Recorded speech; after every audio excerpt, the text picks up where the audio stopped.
Good evening. My name is Mary Jane McLeod Bethune.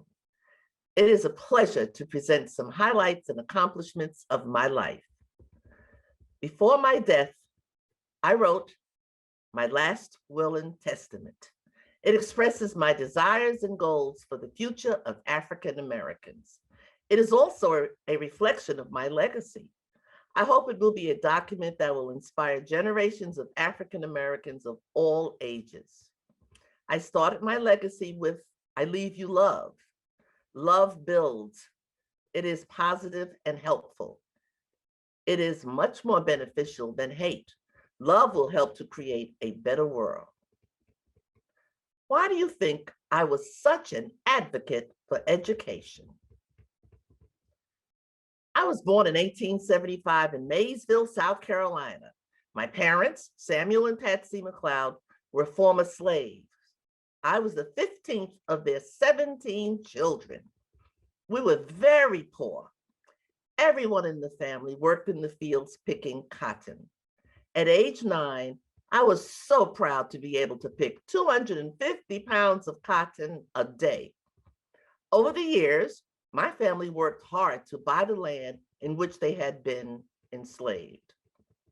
I was the first in my family to attend school.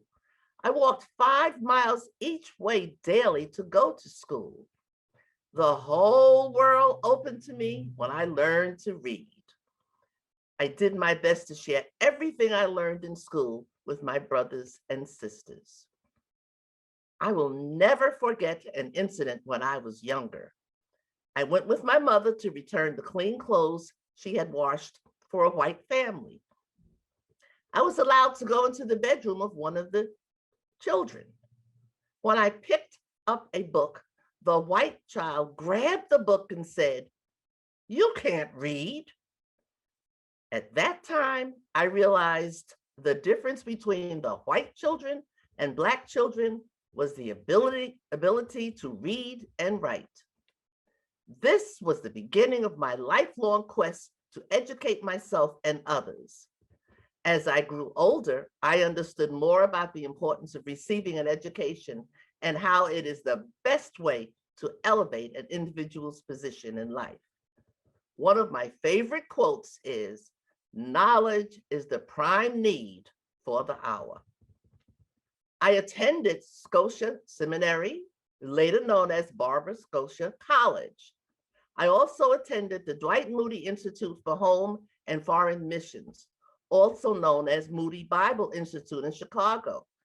I wanted to become a missionary. However, I was unable to get a sponsor. That was a major disappointment for me. I then decided to become a teacher, and I thank God for opening that door for me. I leave you a thirst for education. Why did I have such a strong desire to open a school? I was a teacher in Palatka, Florida. I married a fellow teacher, Albertus Bethune, in 1898. We had one son named Albert. I was so proud of my baby boy. After many years of teaching, I desired to open my school.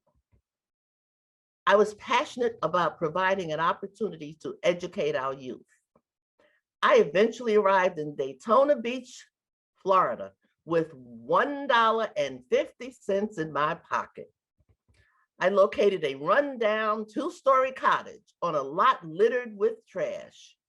I rode around on a bike begging churches, labor groups, and businesses for donations. I was eventually able to purchase the lot to build and expand my school.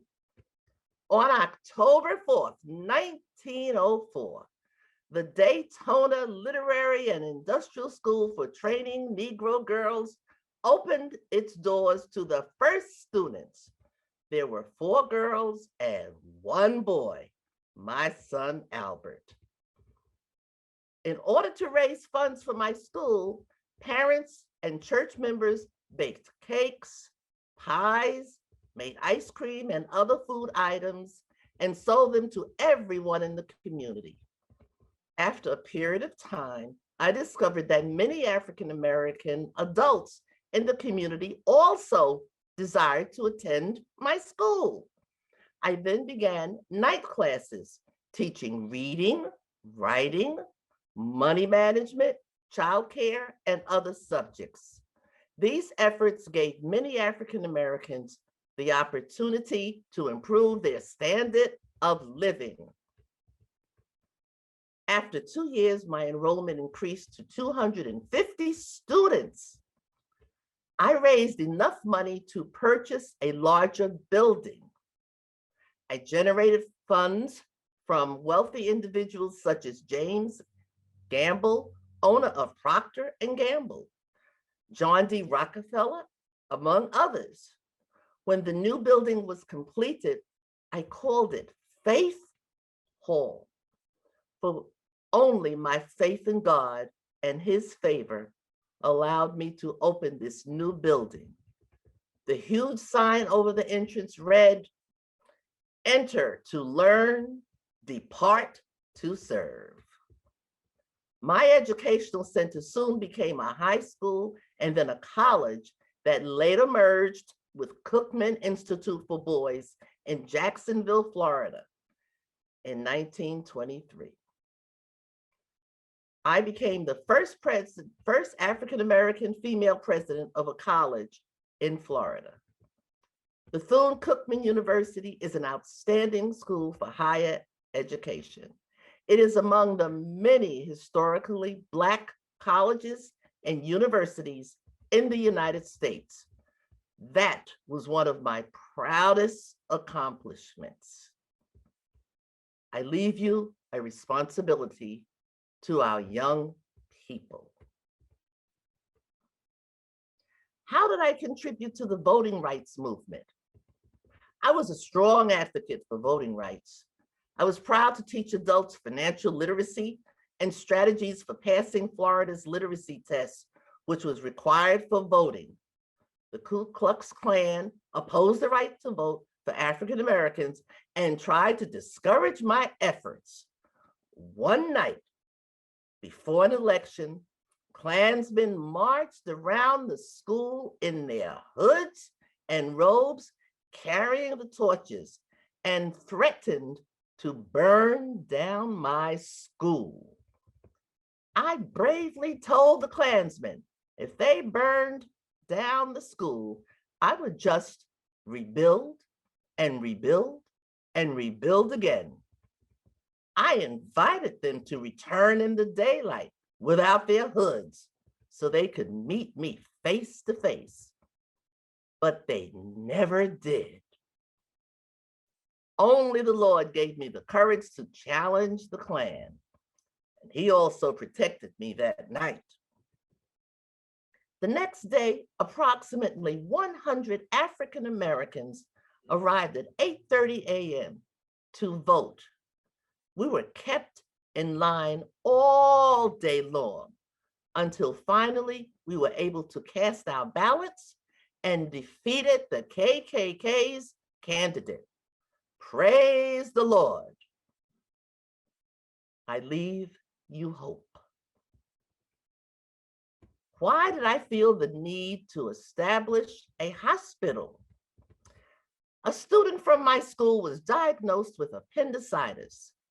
I took the student to the local hospital and was refused treatment because the laws of segregation in the South did not allow Blacks and whites to be hospitalized in the same facilities. However, I was able to convince the white doctors to treat my very sick student.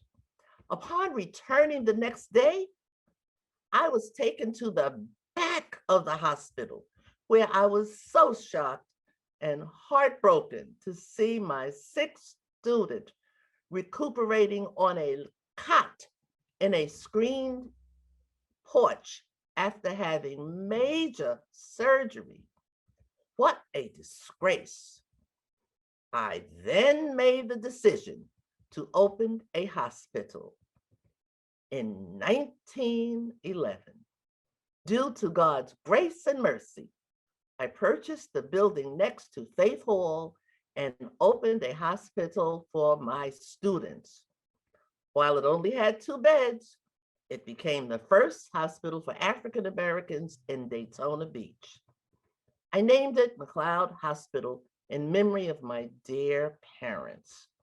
The hospital eventually expanded and was staffed by doctors of both races, along with my students from the McLeod Training School for Nurses. I was so excited about that major accomplishment.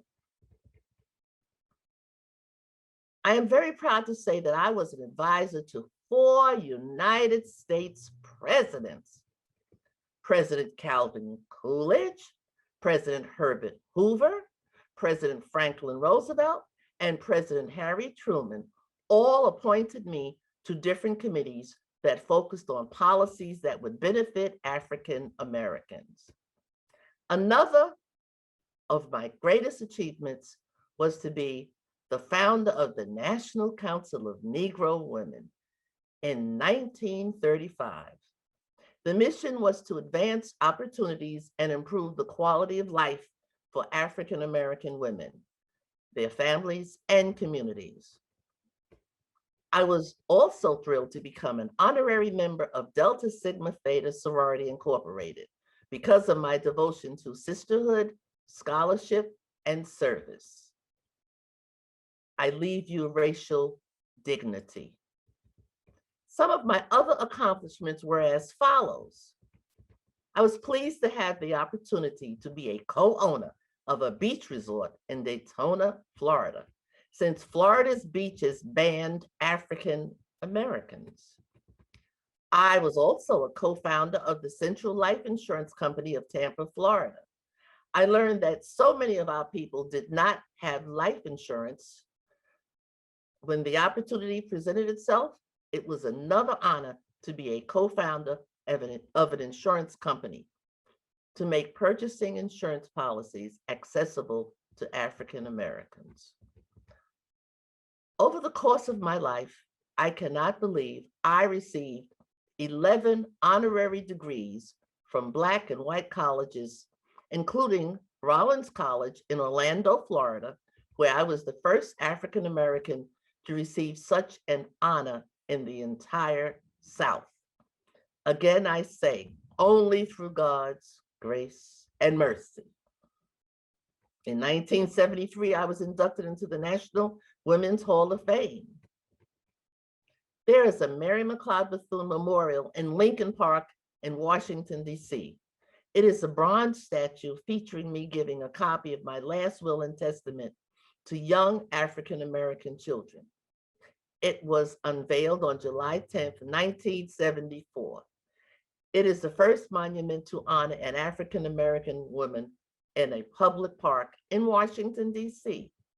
In 1985, the U.S. Postal Service issued a stamp with my likeness. What an honor.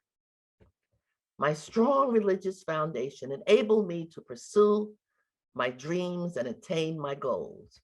My unwavering faith helped me to persevere when the odds were against me. On many occasions, I said, without faith, nothing is possible.